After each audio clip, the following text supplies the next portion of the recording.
Dan salam sejahtera kepada semua peserta Tube untuk sesi hari kedua bersama saya pada pagi ni. Okey, sekejap saya nak share screen dulu. Okey, saya nak share screen.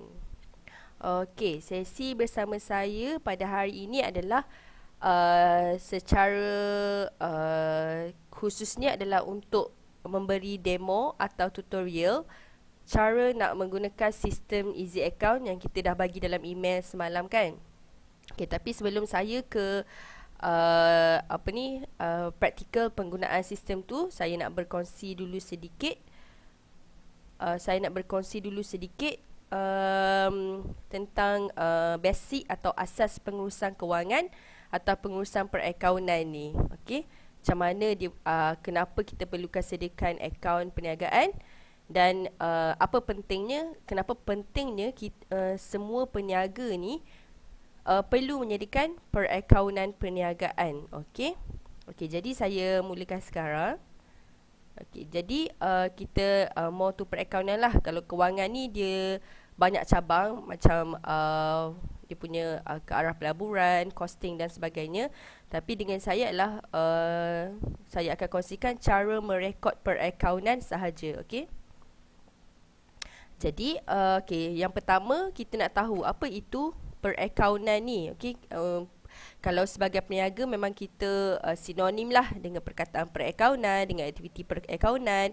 Orang kata rekod akaun kan, akaun akhir tahun dan sebagainya. Jadi akaun ni, merekod perakaunan ni adalah satu aktiviti lah di mana kita sebagai peniaga ingin menyampaikan maklumat kewangan perniagaan kita. Okey, jadi perakaunan ni di mana kita sediakan maklumat kewangan perniagaan kita kepada pihak-pihak yang berkepentingan. Okey, kepada pihak-pihak yang nak tahu tentang maklumat kewangan kita.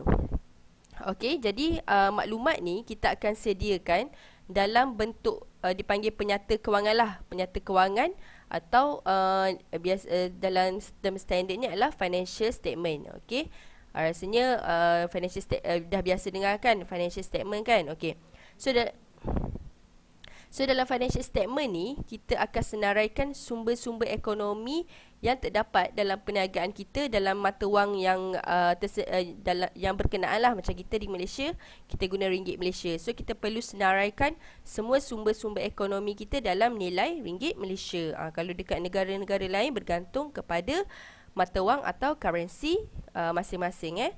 Okey, jadi tujuan kita nak sediakan maklumat kewangan ni, kita nak tujuannya adalah bila kita tutup akaun setiap kali akhir tahun, kita nak sediakan penyata kewangan utama. Kita ada 3 penyata kewangan utama, iaitu penyata pendapatan, kunci kira-kira dan penyata aliran tunai.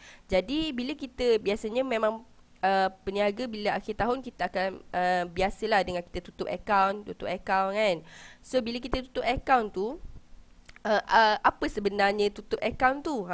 Apa yang kita hasilkan bila kita tutup akaun? Jadi inilah penyata-penyata yang kita hasilkan setiap kali kita tutup akaun akhir tahun. So akan ada penyata pendapatan atau lebih dikenali sebagai penyata untung rugi, kunci kira-kira dan penyata aliran tunai. Okay, so all the way kita belajar tentang merekod perakaunan, dia akan melibatkan 3 penyata ini. Okay, 3 penyata ini. Okay, jadi ini yang tadi imbangan duga ni sama juga macam kunci kira-kira lah. Okey, imbangan duga ni sama juga macam kunci kira-kira. Kita ada 3 penyata yang utama. Memang 3 penyata utama, dan inilah penyata yang kita perlu sediakan setiap tahun. Okey, setiap tahun. Jadi yang pertama ni kita ada imbangan duga.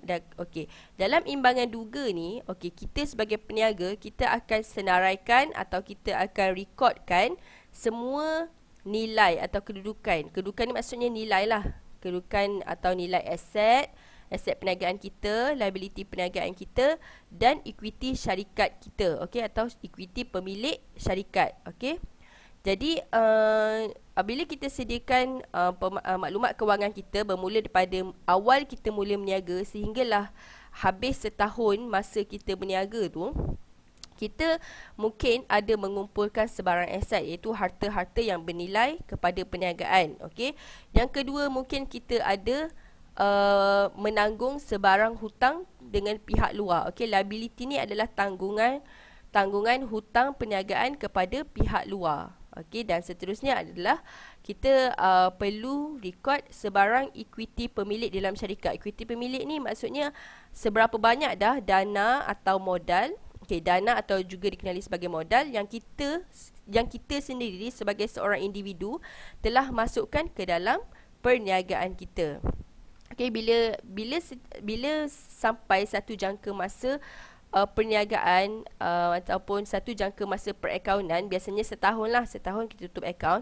Bila kita dah ada maklumat tiga perkara ini, so perkara-perkara ni bila dah tersenarai dan kita dah boleh analyse kedudukan perkara-perkara ni, so dia boleh membantu kita untuk membuat sebarang keputusan yang melibatkan perniagaan. Okey, contohnya kalau kita nak buka cawangan baru ke, nak buka production line baru ke, nak buka branch baru dan sebagainya ke, ataupun kita nak buat sebarang pelaburan di mana-mana di mana-mana institusi, atau mahu membuat pinjaman dengan bank, dan juga sehinggalah sekecil-kecil keputusan, iaitu memberi bonus kepada pekerja. So untuk semua keputusan yang melibatkan perniagaan, kita perlu refer kepada kedudukan atau nilai semasa yang ada dari segi aset kita, tanggungan hutang kita iaitu liability, dan sebanyak mana dah equity pemilik kita dalam syarikat. Okey, sebanyak mana dah modal yang kita dah masukkan ke dalam syarikat. So bila kita dah tahu kedudukan semua ni, kita dah analyse, adakah kita boleh nilai lah sejauh mana kemampuan atau kemampuan perniagaan kita untuk membuat sebarang keputusan yang tersenarai ni. Okey, jadi bila kita dah tahu, kita tak adalah membuat keputusan yang salah. Okey. Dan seterusnya kita ada penyata aliran tunai. Okey, dalam penyata aliran tunai ni atau cash flow, dia nak tunjukkan semua pergerakan keluar dan masuk tunai perniagaan. Maksudnya setiap kali ada sebarang tunai atau sebarang duit yang masuk ke dalam perniagaan, kita perlu rekod. Kita perlu rekod daripada mana duit tu masuk dan bila dia masuk dan jumlahnya berapa. So detail-detail tu kita perlu rekod setiap kali berlaku sebarang pergerakan masuk tunai ke dalam perniagaan. Okey, sama juga bila ada pergerakan tunai keluar daripada perniagaan, kita perlu rekod untuk tujuan apa tunai itu keluar dan berapa jumlah yang keluar itu. So walaupun sekecil-kecil jumlah atau sehinggalah sebesar-besar jumlah yang mengalir masuk dan keluar ke dalam perniagaan, kita perlu rekod. Walaupun kita sebagai pemilik yang ambil sendiri duit tu, kita tetap kena rekod juga. Okey, maksudnya semua pergerakan tunai itu tak boleh tak rekod lah. So jangan tertinggal atau kata terlupa, atau kata macam alah sikit je ni tak efek pun kita punya cash. Tak boleh, memang tetap kena record. Okey, yang ketiga adalah kita akan hasilkan setiap kali akhir tahun adalah penyata pendapatan, atau kita lebih orang kata common lah, kita panggil penyata untung rugi. Okey, profit and loss. Okey, bila kita ada penyata untung rugi ni, kita akan tahu lebih tepatlah kedudukan perniagaan kita, sama ada kita mendapat keuntungan atau mengalami kerugian. Kita boleh tengok secara bulanan atau secara tahunan. Okey, secara setahun terus. So daripada penyata untung rugi inilah kita boleh tahu kita punya prestasi perniagaan tu. Okey, prestasi perniagaan. Sebab memang kita bila kita berniaga, memang kita nak ada untung lah kan. So bila kita ada penyata untung rugi ni, kita boleh tengok terus. Okey, kalau kita ada keuntungan, kita nak tahu juga berapakah jumlah jualan yang kita perlu capai untuk mendapat keuntungan yang tertentu. Okey, kalau kita kata perniagaan kita mengalami kerugian, kita nak tahu di manakah belanja-belanja yang menyumbang kepada kerugian. Okey, adakah kita ada belanja-belanja yang boleh dikurangkan atau belanja-belanja yang tak perlu. Jadi dekat situ bila kita dah list semua belanja yang terlibat dalam setahun tu, kita boleh tengok apakah belanja yang kita dah incurred, yang kita boleh kawal lah, yang boleh kawal supaya kita boleh mengelak daripada sebarang risiko kerugian yang seterusnya lah. Katakan tahun pertama kita rugi, okey, kita dah boleh analyse dari penyata untung rugi tu, macam mana kita nak elakkan daripada mengalami kerugian yang berterusan. Macam tu okey. Jadi seterusnya kita nak tahu apa kepentingannya kita sediakan 3 penyata tadi tu. Okey, kita ada penyata yang pertama, imbangan duga tadi.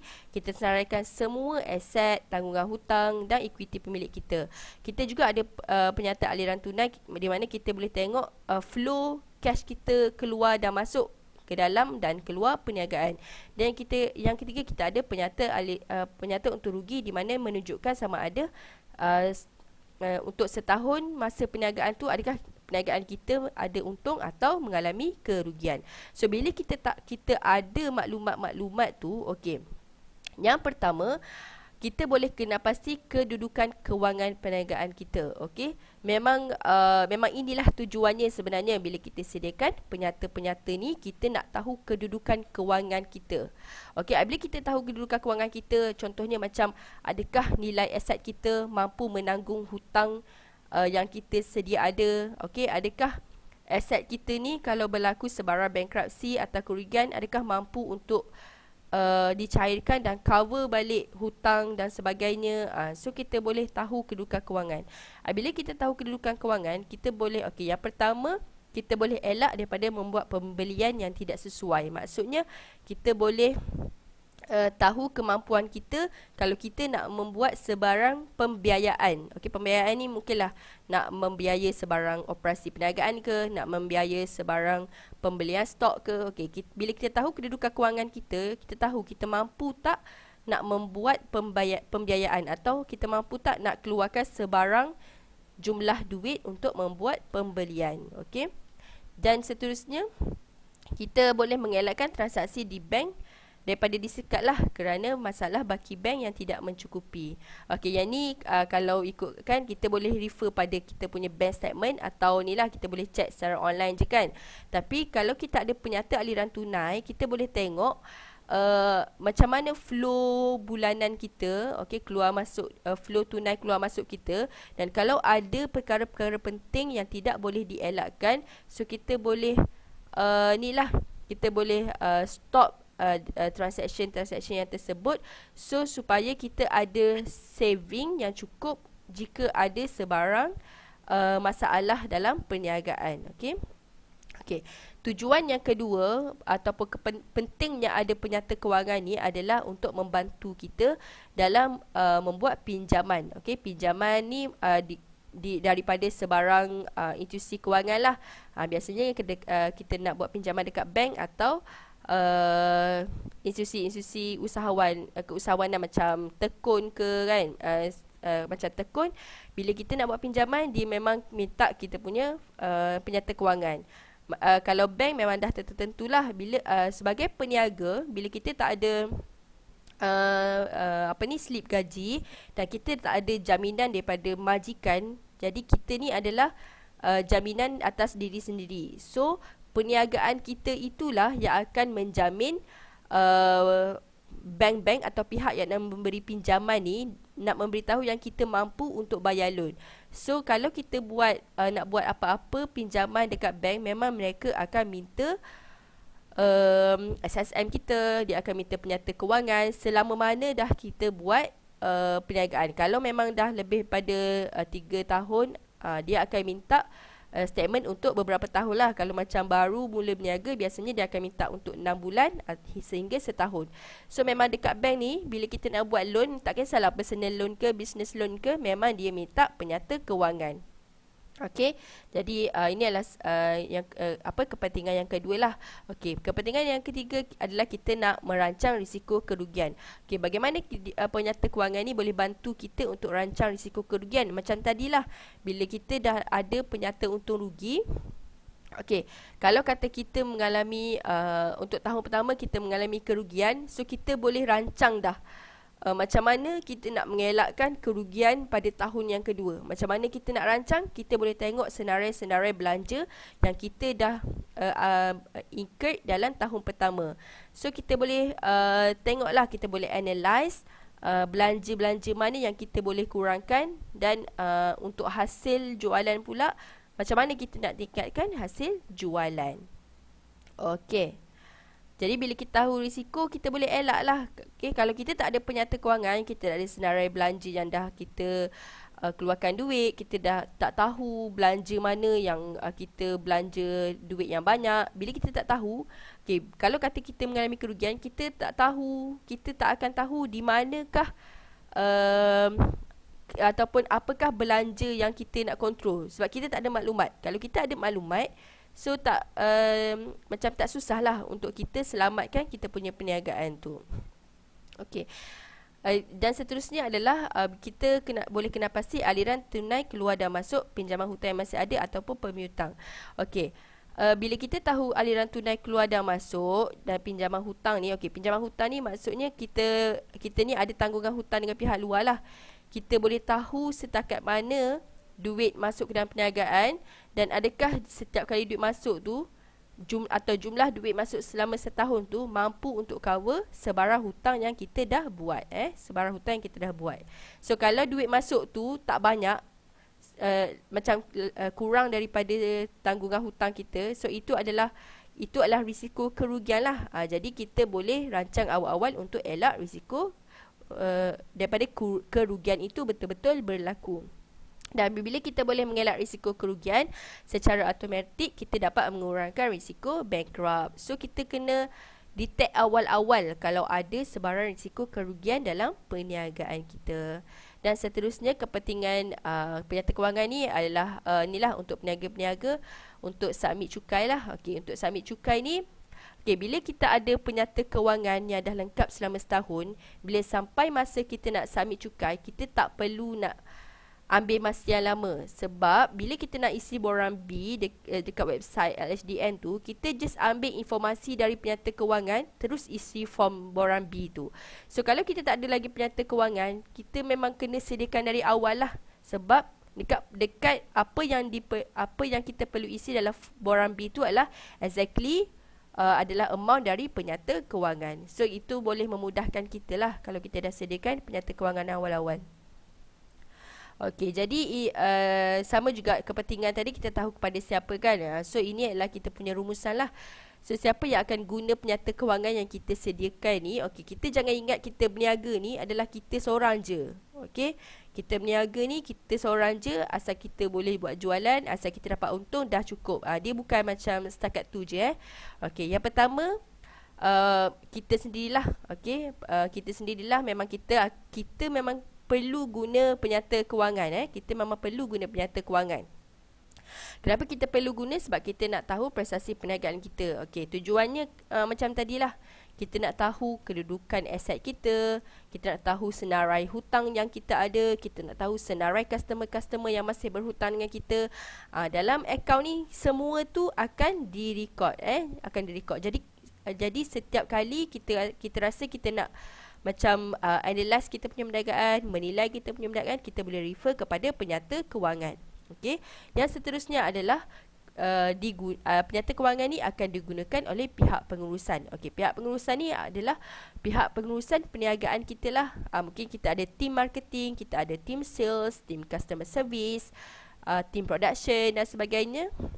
Okey, pihak pengurusan ni dia akan guna penyata kewangan ni untuk menilai prestasi mereka juga. Okey, menilai prestasi mereka ni sebab yelah every year mereka ada plan, dan dia orang akan execute plan yang dah dibuat, dan dia nak tahu apakah hasil daripada plan-plan yang dah dijalankan. So bila dia dapat penyata kewangan ni, okey, yang pertama dia akan analisis lah, analisis sejauh mana keberkesanan rancangan masing-masing adakah membantu perniagaan mendapatkan jualan, target jualan yang tertentu ataupun tidak.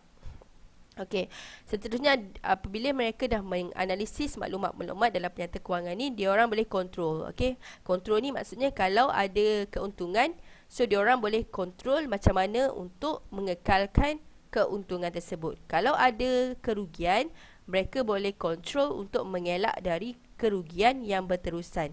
Dan kalau ada keuntungan yang mendatar, mereka perlu kontrol. So, keuntungan yang mendatar tu tidak jatuh kepada kerugian, dan boleh kontrol macam mana untuk menaikkan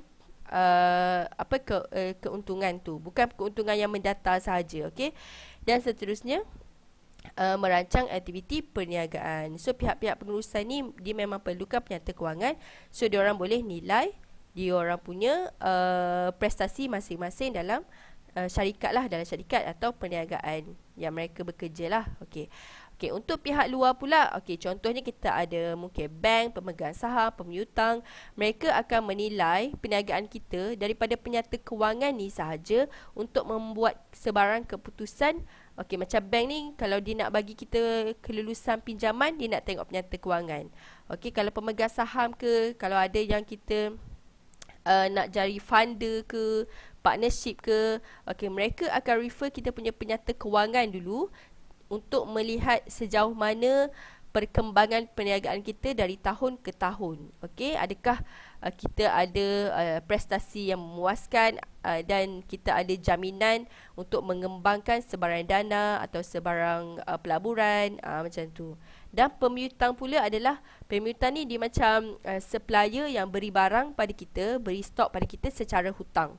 So, untuk setengah pemiutang, dia nak tahu kita punya penyata kewangan ni, so dia boleh nilai sejauh mana kita mampu untuk bayar hutang mereka kalau berlaku sebarang kerugian atau bankruptcy. Dan seterusnya, sekali lagi adalah pihak kerajaan lah. Pihak kerajaan ni bukanlah dia kata dia akan minta kita punya penyata kewangan tu. So, kita yang kena submit cukai dekat LHDN. Jadi secara tidak langsung penyata kewangan ni menjadi alat komunikasi lah kepada pihak-pihak yang berkepentingan. So, bila pihak-pihak berkepentingan ni dia tengok penyata kewangan ni lah akan memberitahu sama ada apa keputusan yang akan mereka buat. Apa keputusan yang mereka akan buat. Saya nak berkongsi kalau ada peserta yang memang baru nak mula meniaga, kan, memang tak pernah meniaga lagi sebelum ni, tapi ada idea, ada sumber, ada macam tenaga untuk mula berniaga ni. Untuk cukai ni, kalau korang dah daftar SSM, biasanya bila daftar SSM memang sebaiknya terus daftar cukai sekali lah. Sebab bila dah tahun pertama, kalau boleh terus submit cukai. Apa yang saya nak kongsikan, apabila kita submit borang B dekat website LHDN tu, maksudnya kita submit cukai lah.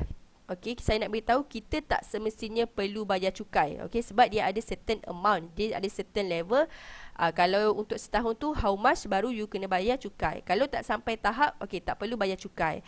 Jadi untuk submit borang B tu, dia sekadar untuk simpan maklumat perniagaan kita lah. Dia nak sampai satu masa, kalau kata kita macam setiap tahun kita submit borang B tu, kalau kata sampailah pada tahun ke-6, ke-7 ke, kita ada peningkatan hasil yang tinggi, dia akan refer balik kepada rekod-rekod kita yang sebelum ini.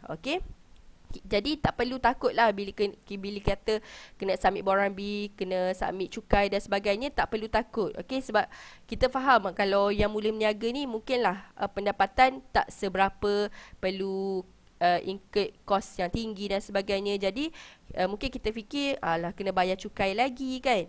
Tapi jangan bimbang, submit je borang B. Saya percaya untuk tahun pertama dan kedua macam tu, untuk peniaga-peniaga kecil lah.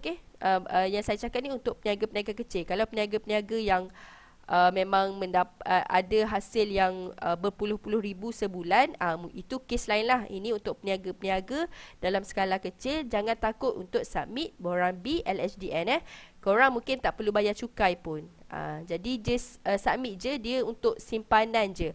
Dan pentingnya korang submit cukai juga penting bila kita nak buat sebarang pinjaman. Sebab dia nak tengok how komitmen kita dengan cukai ni. So kalau kita ada komitmen dengan LHDN, kita submit borang bil start tahun dan sebagainya, so dia macam percayalah kat kita macam tu untuk memberi pinjaman. Okay, so itu akan memudahkan perniagaan kita lah. Masa-masa depan kita tak tahu lagi kan, mungkin one day memang kita perlu bantuan kewangan daripada pihak luar, mungkin kita nak buat loan dan sebagainya. Okay, jadi saya nasihatkan submit je borang bil dekat LHDN tu sekadar untuk jaga kita punya prestasi perniagaan lah, macam tu. Okay, seterusnya saya akan masuk ke proses perakaunan. Sebelum tu saya tengok dulu kalau ada soalan. Tak ada kot. Okay, tak apa. Okay, tak ada soalan. Okay, sepanjang saya buat penerangan ni, kalau ada soalan boleh tulis dulu dekat chat. Okay, seterusnya kita akan masuk ke proses perakaunan. Okay, proses perakaunan ni maksudnya apa step-step yang kita perlu ambil untuk menyediakan untuk memudahkan kita bila akhir tahun tu kita dah ada penyata-penyata kewangan yang 3 tu tadi. Kita ada imbangan duga, kita ada untung rugi dan kita ada kunci kira-kira. So apa step yang perlu kita buat setiap kali kita berniaga hari-hari tu. So ini adalah proses dia lah. Okey, jadi setiap proses perakaunan ni dia bermula dengan dokumen sumber.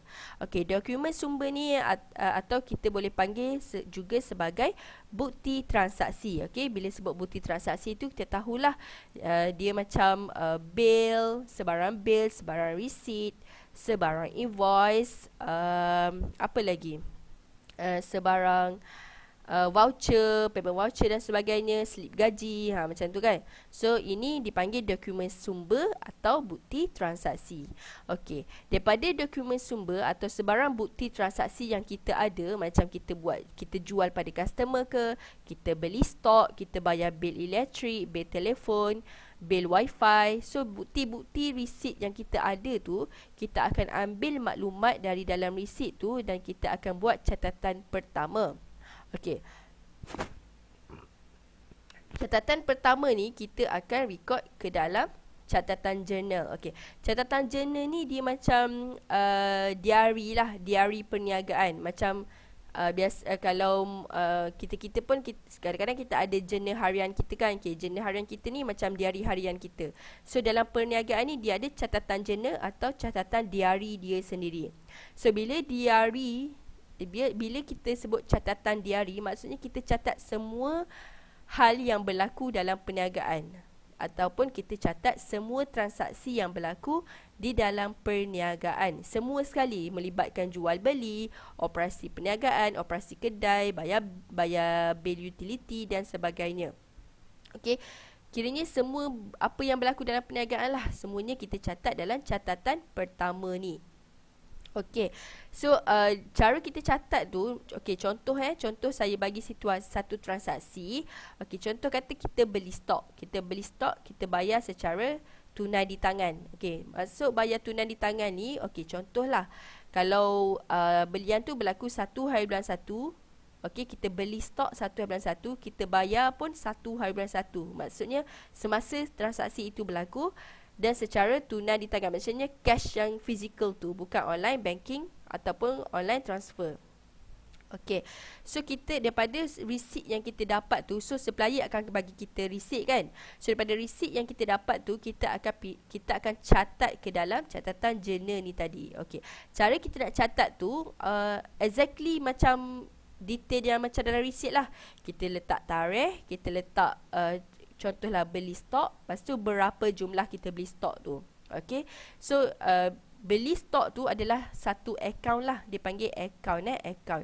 So account beli stok tu atau lebih kalau dalam term perakaunan, dia lebih dikenali sebagai account belian. Okay, bila sebut account belian, dia adalah sebarang transaksi yang melibatkan pembelian stok perniagaan. Okey, pembelian stok perniagaan. Kalau selain pembelian stok perniagaan, ia tidak dipanggil belian atau tidak direkod di bawah kategori akaun belian. Okey, so setiap kali kita beli stok perniagaan itu adalah di bawah kategori akaun belian. So kita akan catat 1/1 kita record akaun belian dan jumlah yang kita bayar untuk beli stok itu berapa. Okey, kalau kata 2000 lah. Okey, 2000.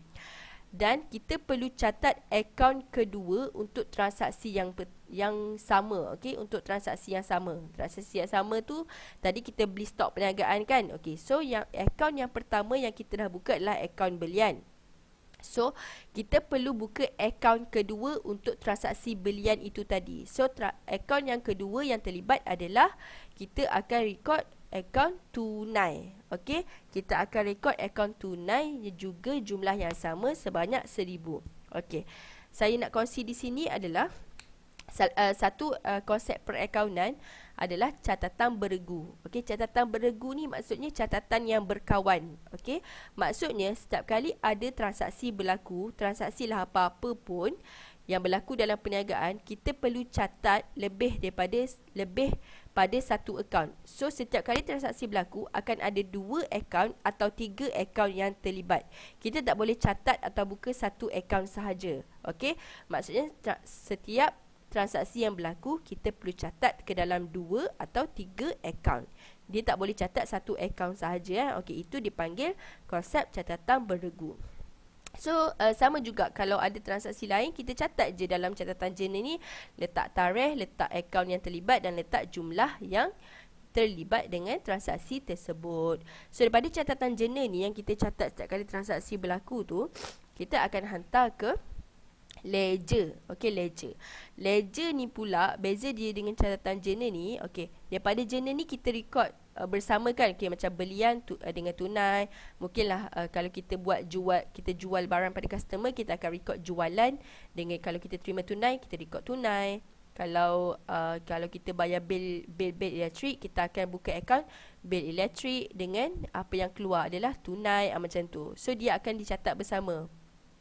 Okey, bila kita hantar maklumat ke ledger, kita akan pecahkan setiap catatan ni mengikut akaun yang tertentu. Maksudnya kalau ada belian tunai, jualan tunai, bil utility tunai, kita akan pecahkan kepada satu akaun untuk jualan sahaja, satu akaun untuk belian sahaja, satu akaun untuk bil utility sahaja. Kalau lain-lain macam satu akaun untuk gaji, satu akaun untuk sewa kedai, satu akaun untuk kenderaan, macam tu. So kita kena buka akaun untuk setiap perkara yang berlaku dalam perniagaan. Okey, so daripada ledger ni tadi, maksudnya ledger setiap akaun ni tadi, okey, sampailah ke akhir tahun, kita akan kontrakan dia punya debit credit tu, dia akan ada, okey, untuk ledger ni dia bentuk T, dia bentuk T. So bila bentuk T huruf besar. So bila dia bentuk T, dia akan ada bahagian kanan dan bahagian kiri. So bila setiap kali akhir tahun, setiap ledger bentuk T ni kita akan kontrakan sebelah kanan dan kiri dia, dan kita akan cari baki dia. So kita akan cari perbezaan kiri dan kanan. So bila kita tahu, bila kita dah bezakan kiri dan kanan, kita akan ada baki untuk setiap ledger tu. So baki daripada setiap ledger tu lah kita akan hantar ke imbangan duga. So dalam imbangan duga ni kita akan senaraikan semua akaun yang terlibat. Okey, maksudnya ledger ni kan kita ada akaun yang asing kan, ada akaun jualan, belian, bil utility, ada akaun bil elektrik, ada akaun sewa kedai, ada akaun gaji, macam tu. So semua akaun yang kita buka tu kita akan senaraikan secara kita akan senaraikan semua akaun daripada ledger ni. Okay, kita akan senaraikan semuanya dan kita akan record baki, dan kita akan record baki daripada start ledger ni ke dalam imbangan duga. Kita akan record setiap baki daripada ledger ni ke dalam imbangan duga. So kenapa nama dia imbangan duga? Okey, dia imbang. So dekat imbangan duga ni, apabila kita senaraikan semua baki ledger, dia akan ada jumlah sebelah debit dan dia akan ada jumlah sebelah kredit. So bila kita dah senaraikan semua sekali dan masukkan jumlah yang betul, sebelah debit dan kredit tu dia akan sama. So sebab itulah dia panggil imbangan duga. Sebab dia perlu seimbang sebelah debit dan kredit. Dia tak boleh beza walau 1 sen pun. Dia kena sama dia kena sama. Okey. Dan untuk untung rugi dan seterusnya, bila kita dah ada imbangan duga ni, okey, kita dah make sure yang dia balance kiri dan kanan, debit dan kredit dah balance. Okey, seterusnya kita akan sediakan penyata untung rugi. Okey, untuk untung rugi ni kita akan senaraikan jumlah hasil atau jumlah pendapatan daripada jualan selama setahun tu, dan kita akan tolak dengan semua belanja yang berlaku dalam perniagaan selama setahun tu. Belanja ni maksudnya belanja operasi lah. Belanja operasi ni selain kita beli stok perniagaan. Okey? Selain kita beli stok perniagaan dan selain kita beli aset perniagaan, semua biaya yang keluar adalah belanja adalah belanja. So kita daripada hasil yang kita dapat setahun tu, okey, bila kita dah tolak kos belian, kita dapat untung kasar. So untung kasar tu kita kena tolak pula dengan semua belanja dalam setahun. So barulah kita dapat untung atau rugi bersih. So seterusnya bila kita dah hasilkan untung rugi, kita akan wujudkan penyata kewangan akhir, iaitu kunci kira-kira lah. Di mana dalam kunci kira-kira ni kita akan dapat tahu jumlah aset kita berapa, jumlah tanggungan hutang kita berapa, dan jumlah equity pemilik kita dalam syarikat berapa. So lengkaplah kita punya proses atau cycle perakaunan untuk setahun tu. Okey, macam dokumen sumber ni, bermulanya kita mula meniaga, seawal kita memasukkan modal, kita dah ada dokumen bukti transaksi dan kita perlu terus catat kita perlu terus catat. Tak perlu tunggu ada proses jual beli baru kita buat catatan akaun. Okey. Once kita dah masukkan modal, kita terus perlu catat ke dalam akaun. Okey, kita terus perlu catat ke dalam akaun. Okey. Jadi dah lengkaplah setahun. So bila tahun depan pula kita mulakan perniagaan pada 1 Januari, prosesnya sama juga. Kalau ada masukkan modal baru, rekod modal. Kalau tak ada, kalau kita terus ke proses jual beli, kita terus rekod je lah. Tak perlu tunggu sampai akhir tahun baru kita nak rekod semua transaksi. Tak perlu. Kalau kita ada masa dalam sehari tu, terus rekod terus rekod. So dia tak ada berlaku macam tertinggal ke, tersilap catat ke. Kita nak mengelakkan daripada benda tu berlaku lah. Okey. Okey, seterusnya saya nak tunjukkan elemen-elemen akaun yang kita ada ataupun kategori-kategori akaun yang ada dalam rekod perakaunan. So kita ada 5 perkara lah, 5 perkara yang memang akan ada dalam sebarang perniagaan yang dijalankan, sama ada kecil atau besar, sama ada perkhidmatan atau jual produk Okey, yang pertama kita ada aset. Okey, aset ni rasanya common lah benda ni. Okey, bila kita sebut aset tu kita tahu harta kan, harta kita. Okey, tapi kalau kita tengok kat sini ditulis hartanah atau peralatan yang bernilai kepada perniagaan. Okey, hartanah ni dia boleh dalam kategori bangunan yang kita beli, tanah yang kita beli, bangunan kedai yang kita beli. Maksudnya apa-apa yang kita beli di bawah nama kita atau di bawah nama perniagaan. Kalau kita sewa je premis-premis atau tanah ke, itu adalah bukan aset kita itu adalah bukan aset kita. Okey. Jadi untuk kategori aset ni, untuk sebarang item atau sebarang apa-apa peralatan yang bawah kategori aset, apabila bertambah kita akan rekod jumlah aset yang bertambah tu sebelah debit. Okey, sebelah debit. Okey, dan kalau ada sebarang pengurangan aset, mungkin kita lupuskan atau kita jual, kita akan rekod sebelah kredit. So dalam per-account ni, bermulanya daripada catatan jena tadi, catatan pertama tadi, kita terus rekod debit dan kredit.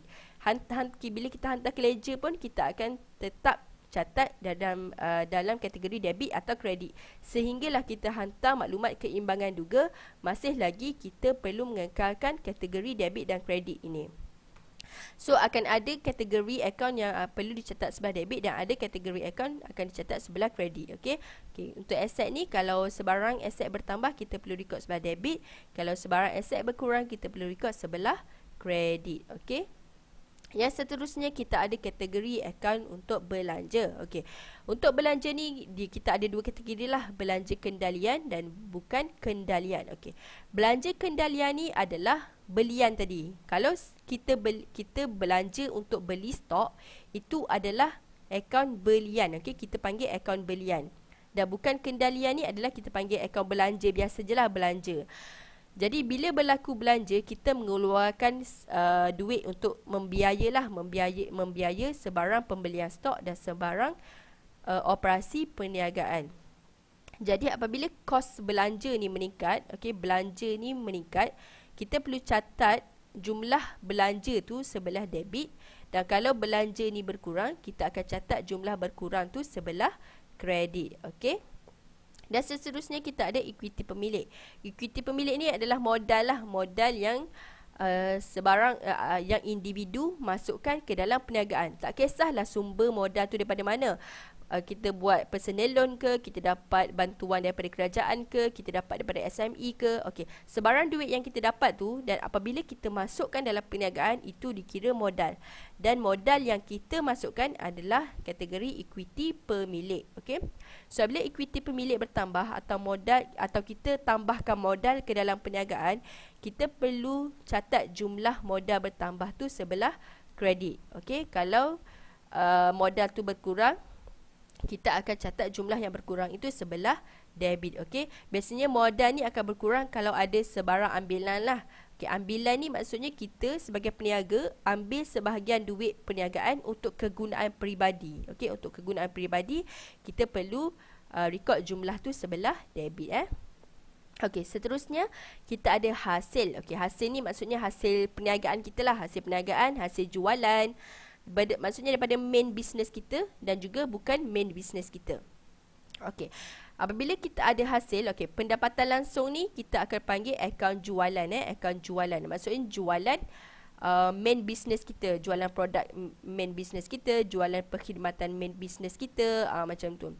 So kalau kita dapat hasil jualan, okey, setiap kali kita dapat hasil jualan, kita perlu catat jumlah hasil jualan tu di sebelah kredit. Okey, kita perlu catat hasil jualan tu di sebelah kredit.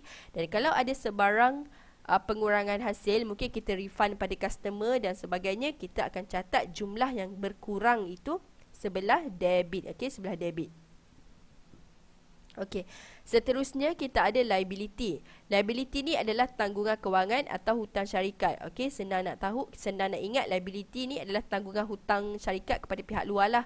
Okey, kalau kita buat pinjaman ke, kita beli stok secara hutang ke, itu semua liability, tanggungan hutang syarikat. So apabila jumlah tanggungan hutang ni bertambah, kita akan rekod sebelah kredit. Okey, kalau kita berkurang ni maksudnya kita ada buat bayaran lah. Okey, bayaran loan secara angsuran, kita bayar kepada supplier. Okey, jumlah yang kita bayar kepada pemiutang ni, kita perlu catat jumlahnya sebelah debit. So bila kita dah senaraikan semua transaksi di bawah kategori yang terlibat ni, kita ada aset, belanja, equity pemilik, hasil dan liability. Bila kita catat dalam akaun yang tepat dan kita catat jumlah yang betul di sebelah debit atau kredit, dia akan mewujudkan satu persamaan perakaunan. Okey, apa itu persamaan perakaunan? Di mana jumlah aset dan belanja ni, okey, maksudnya yang sebelah debit ni nanti, jumlah dia akan sama dengan equity pemilik, hasil dan liability. Dia akan sama dengan jumlah sebelah kredit. Okey, makna kata, kalau sehingga 31 Disember nanti, 31 Disember 2021, kita nak tutup akaun perniagaan. Okey, katakan sebelah debit ni, jumlah yang terkumpul adalah 200,000. Okey, contohlah 200,000. Sebelah kredit ni perlu ada 200,000 juga. Okey, kalau kata ada kurang RM1 ke RM2 ke dekat mana-mana, atau macam ni, kalau ada perbezaan di antara debit dan kredit ni, RM1, RM2 ke, kita boleh tahu bahawa kita ada silap rekod. Sama ada kita silap rekod ke dalam akaun yang tak tepat, atau kita silap rekod jumlah, atau kita ada tak rekod untuk catatan beregu. Maksudnya untuk satu transaksi kita rekod satu akaun saja, kita tak rekod akaun yang kedua yang terlibat. Jadi Sehinggalah akhir tahun, bahagian debit dan kredit ni dia perlu seimbang, balance dan sama. Okey, maksudnya sebelah debit ni jumlah dia akan sama dengan sebelah kredit. Okey. Untuk debit kredit ni, okey, macam kalau yang pernah belajar akaun masa form 4, form 5 macam tu kan. Okey, untuk konsep ni kita dulu masa student kita hafal benda ni. Kita hafal benda ni sebab dia ada konsep logik tapi dia panjang sikit nak terangkan. Cuma memang sebagai macam kita dulu macam masa beginner, kita cikgu-cikgu pun dia sarankan kita hafal lah, kita buat akronim dan sebagainya untuk tahu kalau kategori aset dan belanja ni kita perlu rekod sebelah mana, dan untuk kategori yang selebihnya kita perlu rekod sebelah mana. Sebab kalau salah catat kategori debit kredit ni, dia tak akan jadi balance lah. Dia tak akan jadi balance. Okey.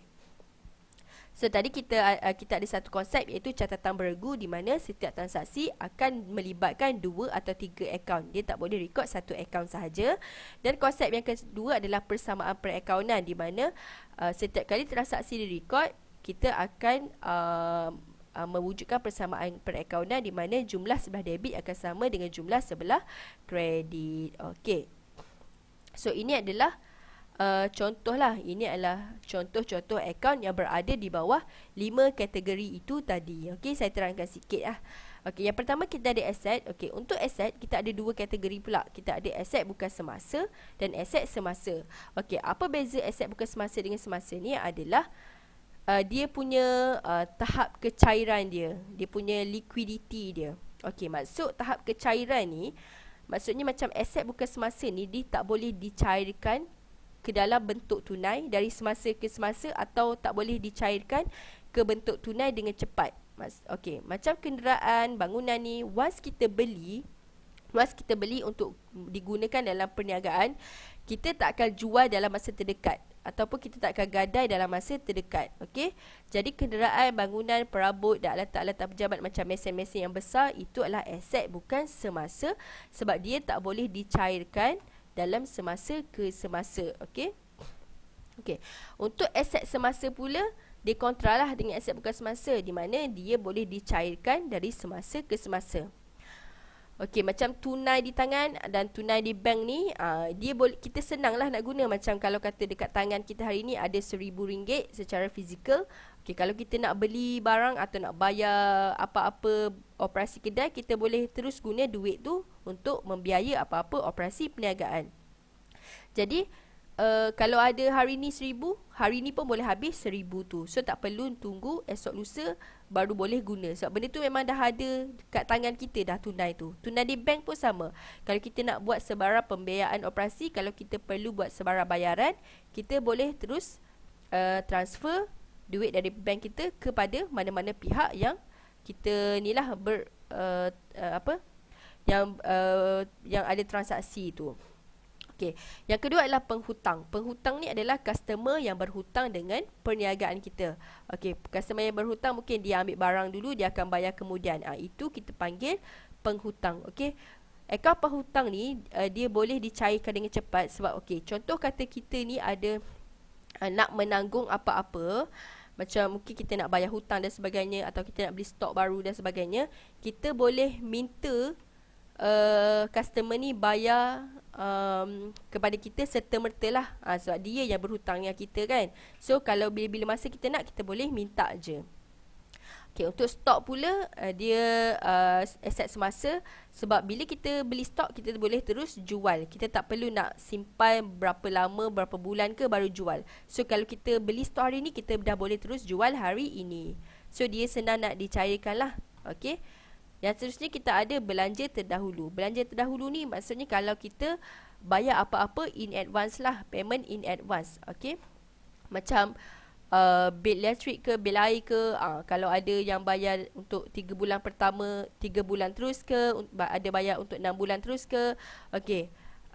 Payment in advance tu kita boleh minta balik in case kita perlukan tunai masa tu. Kita perlukan tunai segera, kita boleh minta balik payment in advance yang kita dah bayar tapi kita tak incur lagi benda-benda tu. Macam Okey, sekarang bulan 1 tapi kita dah bayar bil elektrik untuk 3 bulan terus. So in case lah kita memang perlukan duit sangat-sangat, kita boleh minta balik payment untuk bulan 2 dan 3 tu dulu daripada pihak-pihak yang tertentu lah. Macam tu Okey, yang seterusnya adalah hasil terakru. Hasil terakru ni dia sama juga macam penghutang, di mana kita dah deliver barang atau produk atau servis kepada customer tapi customer belum bayar. Okey, dipanggil hasil terakru.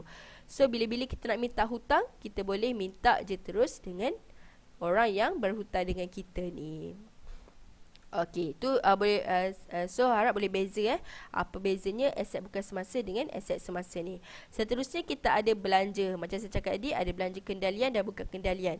Belanja kendalian ni adalah belian. Belian ni adalah kalau kita beli stok perniagaan sahaja.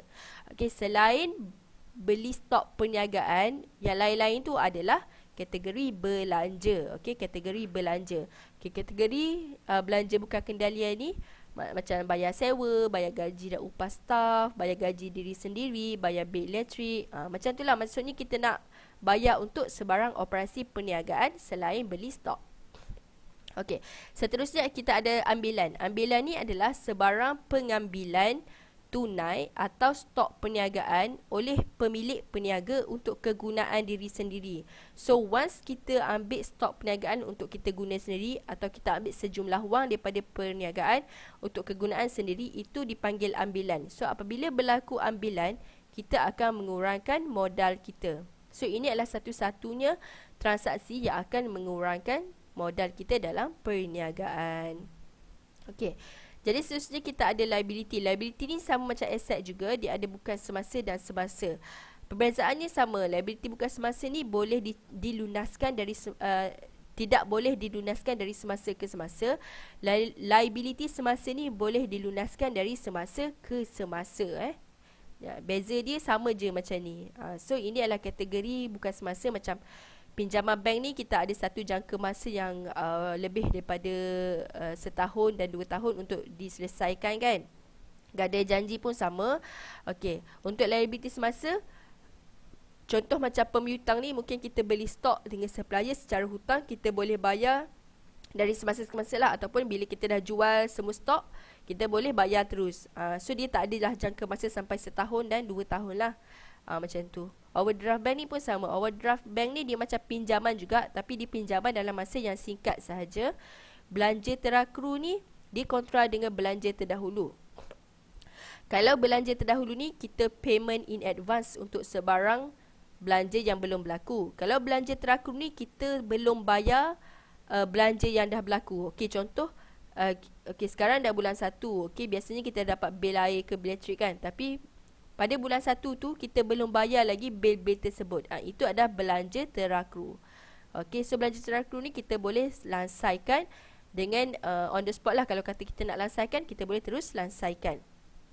Seterusnya hasil terdahulu. Hasil terdahulu ni macam customer bayar kita deposit sebelum dapat barang, atau dia bayar payment in advance kepada kita. Itu hasil terdahulu, di mana kita pegang duit customer, dan bila-bila customer tu nak minta duit tu, maksudnya kita boleh bagi. Kita boleh bagi terus. Okey.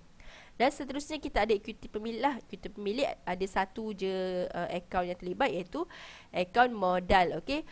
Sebarang modal masa awal mula berniaga, sebarang modal tambahan dari semasa ke semasa, sebarang suntikan modal daripada pihak-pihak mana-mana pun, once kita masuk ke dalam perniagaan, dia adalah modal dan bawah kategori equity pemilik. Okey. Dan akhir sekali kita ada akaun hasil lah. Hasil ni sama juga, ada kendalian dan bukan kendalian. Okey. Hasil kendalian ni adalah jualan. Kita panggil akaun jualan, di mana hasil kendalian ni hasil daripada jualan, daripada main business kita je. Okay, kalau kata kita buat servis baiki aircon, pemasakan aircon dan sebagainya, hasil daripada servis yang melibatkan aircon sahaja perlu direkod dekat jualan ni. Okay, kalau kata kita ada, okay, kita buat perniagaan servis aircon, tapi kita ada sebuah kereta yang disewakan. Okay, kereta yang disewakan tu, hasil daripada kereta sewa tu kita tak rekod dalam jualan. Itu termasuk dalam hasil bukan kendalian. Jadi kita akan rekod dalam kategori pendapatan lain atau hasil lain-lain. Okey, macam kita terima komisen daripada kita promote apa-apa ke, kita dapat dividen daripada pelaburan di bank, ni lah biasa kan, setahun kan kita dapat dividen daripada bank kan. So hasil daripada dividen tu kita record dalam pendapatan lain, tapi dia masih lagi kategori hasil. So ini adalah antara contoh lah, antara contoh di bawah kategori 5 kategori account yang kita dah tahu tadi kan. Okey, tapi tak semestinya semua ni terlibat untuk semua perniagaan. Okey, mungkin ada perniagaan yang tak ada kenderaan, tak ada bangunan, tak ada perabot. So tak perlulah. Ini kalau ada. Kalau ada, inilah kategori yang terlibat. Macam tu kan. Okey, seterusnya saya tunjukkan contoh jurnal atau rupa jurnal. Okey, rupa jurnal tu macam mana? Sekejap Cak ni, pukul apa yang kita rehat? Pukul berapa kita rehat? Ya, pukul berapa kita rehat ya? Saya lupa dah. 11 suku. Okey, 11 suku. Okey, thank you. Okey, saya sambung Okey, thank you. Okey, ini adalah bentuk jurnal. Tadi kita dah tahu kan dia punya proses daripada bukti transaksi, kita hantar ke jurnal, catatan jurnal, iaitu catatan pertama, kita hantar ke ledger, lepas tu baki-baki daripada ledger tu kita hantar ke imbangan duga. So ini adalah bentuk jurnal. Okey, bentuk jurnal, rupa jurnal. Kita belajar jurnal tadi tu, inilah rupa dia dan bentuk dia. Okey, kalau tengok kat sini kita ada 2 kategori jurnal lah. Yang pertama adalah jurnal am, yang kedua adalah jurnal khas. So apa beza 2 jurnal ni? Okey, untuk jurnal am kita akan record sebaran transaksi, sebaran transaksi yang berlaku dalam perniagaan selain transaksi jual dan beli. Okey, sebaran transaksi perniagaan selain transaksi jual dan beli. Okey, contoh kalau kita tengok dalam jurnal am ni, kita ada merekod kemasukan dana atau kemasukan modal. Kita ada record kalau kita beli aset perniagaan macam komputer ni.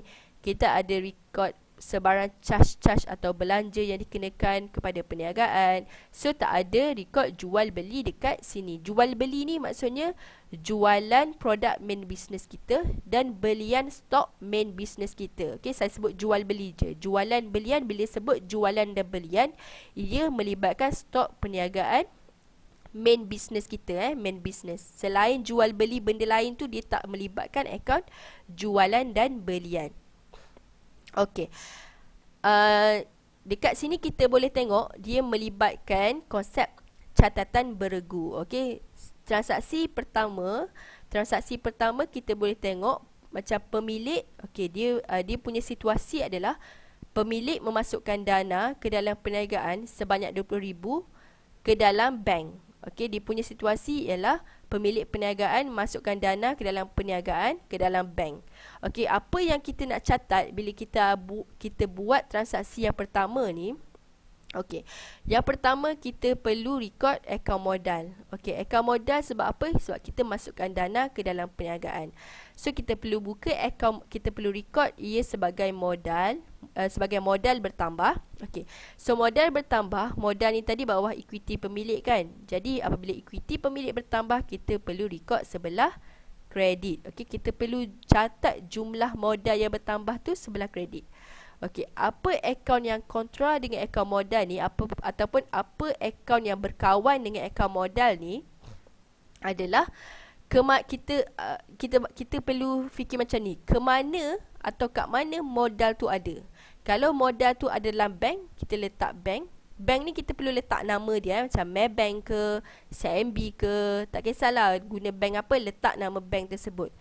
Okey, kalau kata duit modal kita ni ada secara tunai di tangan, kita tulis je tunai atau tunai di tangan. So, setiap kali transaksi berlaku, kita perlu record ke dalam 2 akaun yang terlibat. So, bila modal bertambah, kalau duit tu dalam bank, kita perlu tulis nama bank tersebut. So, duit dalam bank ni, duit yang sedia ada dalam bank ni adalah aset perniagaan kita. So, aset ni bila bertambah, kita tahu tadi kita perlu record jumlah aset tu sebelah debit.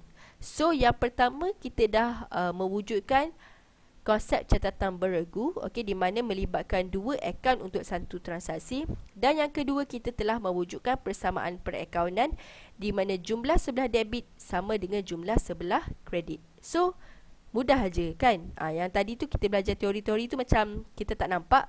So, dekat sini kita boleh nampak, oh senang je sebenarnya. Okey. So, kalau kita tersilap lah, dia macam boleh fikir logik jugalah. Okey, macam kita tahu tunai dalam bank ni aset kita. So aset bertambah sebelah debit. So bila modal ni kalau kita kata bertambah, kalau kata kita nak catat sebelah debit, tak boleh sebab nanti dia tak